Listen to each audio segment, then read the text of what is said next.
Na guys, ilalagay na natin guys. Kailangan din punuin siya guys. Ayan.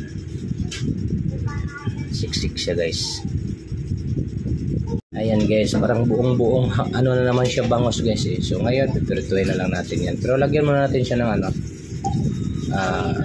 harina or cornstarch para ano, para di siya dikit sa ating kawali. Ayan guys, lagyan natin ng harina. Ayan. Ayan guys, oh, ayan. Ayan. Ayan. Ayan guys, pipirituhin na lang natin yan guys. Yan o. Ayan. Ayan guys. Ayan.